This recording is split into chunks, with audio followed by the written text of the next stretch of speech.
नमस्कार दोस्तों, स्वागत है मेरे YouTube चैनल पे। और आज हम सीटेट के पेपर दूसरे का सॉल्यूशन करेंगे, जो कि 9 दिसंबर 2018 को हुआ था। इस खंड में हम हिंदी के प्रश्न संख्या 91 से 120 के प्रश्नों को हल करेंगे। तो वीडियो को ध्यान से देखिएगा, क्योंकि ये जितने भी आंसर मैंने बताया है इस वीडियो में, वो सारे के सारे आंसर जो है सीटेट के ऑफिशियल की से है। तो बिल्कुल 100% एक्यूरेट आंसर आपको मिलेगा। तो शुरू करते हैं।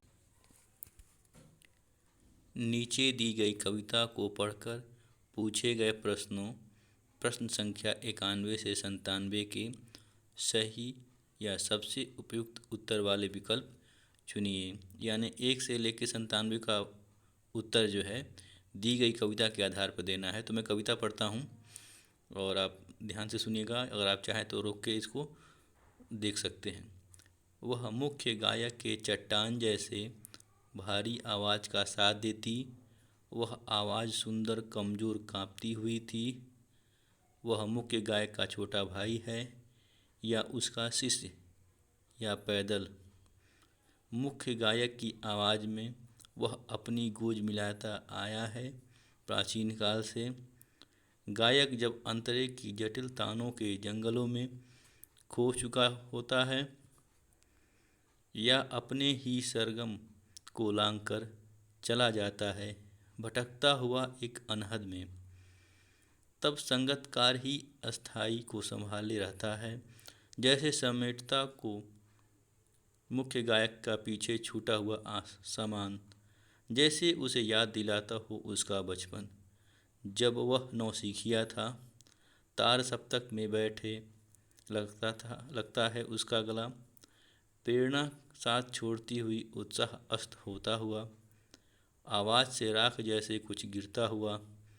तभी मुख्य गायक को ढाढ़स बढ़ाता कहीं से चला आता है संगतकार का स्वर। कभी कभी वह यूं ही दे देता है उसका साथ, यह बताने के लिए कि वह अकेला नहीं है और यह कि फिर से गाया जा सकता है गाया जा चुका राग, और उसकी आवाज़ में जो एक हिचक साफ सुनाई देती है, या अपने स्वर को ऊंचा न उठाने की जो कोशिश है उसे विफलता नहीं, उसकी मनुष्यता समझा जाना चाहिए। तो इस कविता के आधार पर हम 91 से लेकर 97 के प्रश्नों को अब देखते हैं। संगतकार के माध्यम से कवि किस प्रकार के व्यक्तियों की ओर संकेत करना चाह रहा है? तो इसका उत्तर है सहयोगी।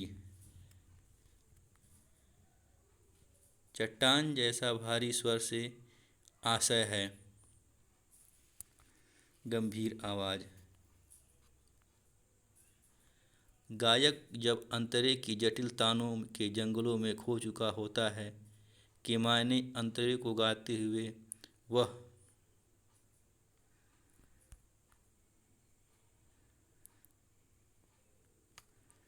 लीन हो जाता है।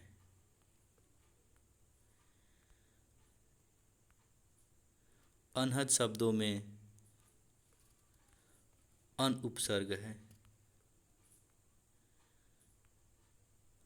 राख जैसा कुछ गिरता हुआ का अर्थ है बुझा हुआ स्वर। संगतकार का अर्थ है गायक को बिखेरने से बचाने वाला, यानी कि ऑप्शन 2।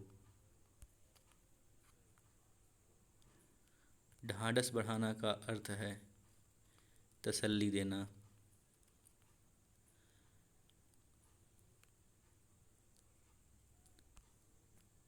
98वां प्रश्न है, पढ़ना सीखने के लिए आवश्यक है कि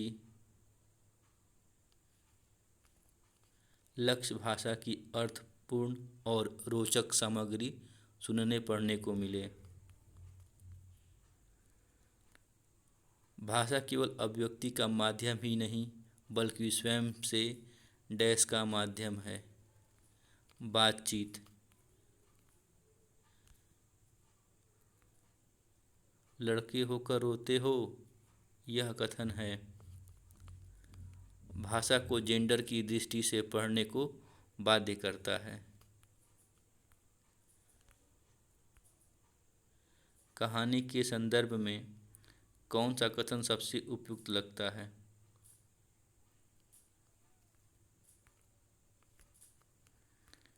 कहानी में कथानक का होना आवश्यक है।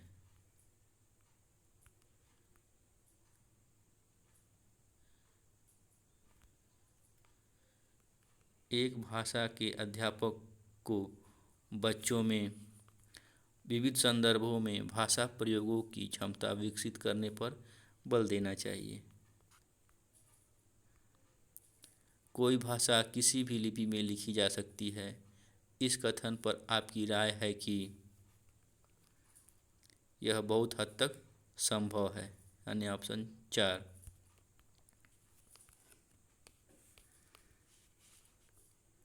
भाषा सभी विषयों के डैश में है, केंद्र में है।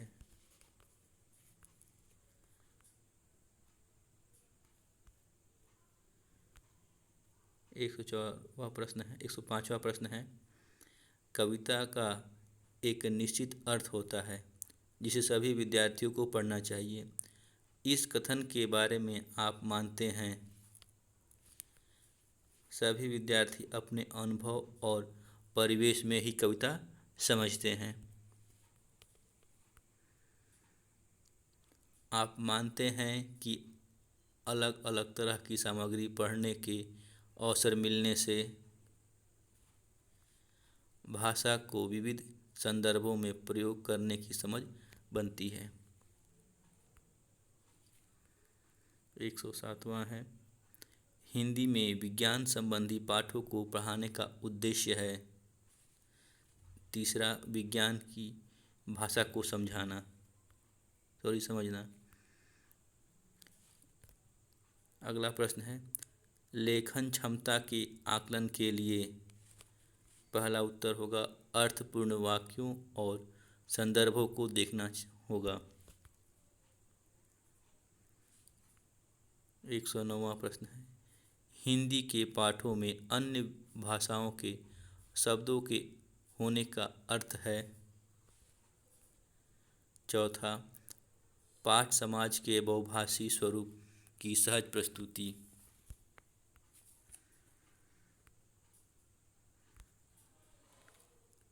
आपकी दृष्टि में अभ्यास, इसका उत्तर है तीसरा, बच्चों को पाठ को समझने में मदद देती है।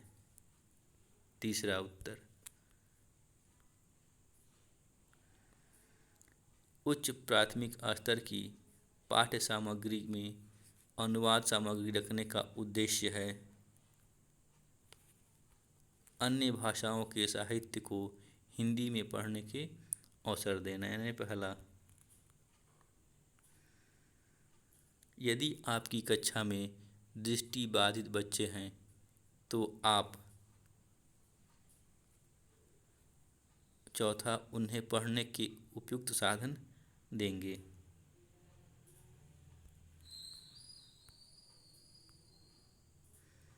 ये फिर से गद्यांश आ गया जिसको पढ़ के 113 से लेके 120 के प्रश्नों को हल करना है। तो मैं गद्यांश पढ़ रहा हूँ, अगर कोई दिक्कत हो तो आप वीडियो को रोक के ध्यान से इसे पढ़ सकते हैं। भारत 15 अगस्त 1947 को आज़ाद हुआ। इस आज़ादी के लिए पूरे देश की जनता ने एक लंबा और मुश्किल संघर्ष चलाया था। इस संघर्ष में समाज के बहुत सारे तबकों की हिस्सेदारी थी। तरह तरह की पृष्ठभूमि के लोगों ने इसमें भाग लिया। वे स्वतंत्रता, समानता तथा निर्णय प्रक्रिया में हिस्सेदारी के विचारों से प्रेरित थे। औपनिवेशिक शासन के तहत लोग ब्रिटिश सरकार से भयभीत रहते थे। वे सरकार के बहुत सारे फैसलों से असहमत थे, लेकिन अगर वे इन फैसलों की आलोचना करते तो उन्हें भारी खतरों का सामना करना पड़ता था। स्वतंत्रता आंदोलन में यह स्थिति बदल डाली। राष्ट्रवादी खुलेआम ब्रिटिश सरकार की आलोचना करने लगे और अपनी मांगें पेश करने लगे। 1885 में ही भारतीय राष्ट्रीय कांग्रेस ने मांग की कि विधायिका में निर्वाचित सदस्य होने चाहिए और उन्हें बजट पर चर्चा करने एवं प्रश्न पूछने का अधिकार मिलना चाहिए। 1909 में बने गवर्नमेंट ऑफ इंडिया एक्ट ने कुछ हद तक निर्वाचित प्रतिनिधित्व की व्यवस्था को मंजूरी दे दी। हालांकि ब्रिटिश सरकार के अंतर्गत बनाई गई ये शुरुआती विधायिकाएँ राष्ट्रवादियों के बढ़ते जा रहे दबाव के कारण ही बनी थी, लेकिन इसमें भी सभी वयस्कों को न तो वोट डालने का अधिकार दिया गया था और न ही आम लोगों के निर्णय प्रक्रिया में हिस्सा ले सकते थे। तो 113वां प्रश्न है, लोग किन विचारों से प्रेरित होकर आज़ादी के संघर्ष में शामिल हुए? तो सभी है, समानता भी है, निर्णय की प्रक्रिया में हिस्सेदारी भी है और स्वतंत्रता भी है, तो उपयुक्त सभी हो जाएगा। 14वां प्रश्न है, आज़ादी के लिए संघर्ष किसने चलाया? तो देश की जनता ने, यानी कि ऑप्शन 4। 115वां प्रश्न है, निम्नलिखित में से लोकतांत्रिक व्यवस्था का मूल्य कौन सा है? तो स्वतंत्रता, विचारों की अभिव्यक्ति, असमानता, ये सभी हैं, यानी कि ऑप्शन 4 सही होगा। आंदोलन का क्या असर पड़ा? चौथा उत्तर सही है, सरकार की खुलकर आलोचना होने लगी। कांग्रेस की क्या मांग थी, या कांग्रेस की क्या मांग थी? इसका उत्तर है विधायिका में चुने हुए सदस्य हों। सबसे सटीक सार्थक वाक्य चुनिए। तो ऑप्शन के हिसाब से जो सबसे सटीक है वह है दूसरा, संघर्ष मनुष्य को निखारता है। खुलेआम शब्द का सबसे सार्थक प्रयोग है पहला, खुलेआम बुराइयां हो रही थी। दबाव शब्द का प्रयोग कहाँ पर होगा? तो उत्तर है चौथा, हवा का दबाव कम हो गया है। तो आशा करता हूँ ये वीडियो आपके लिए काफ़ी हेल्पफुल होगा आगे की तैयारी के लिए। तो वीडियो अगर अच्छा लगे तो इसे लाइक कीजिए और दूसरों के साथ भी शेयर कीजिए और साथ ही साथ मेरे चैनल को सब्सक्राइब भी कीजिए। मिलते हैं अगले वीडियो पे। धन्यवाद।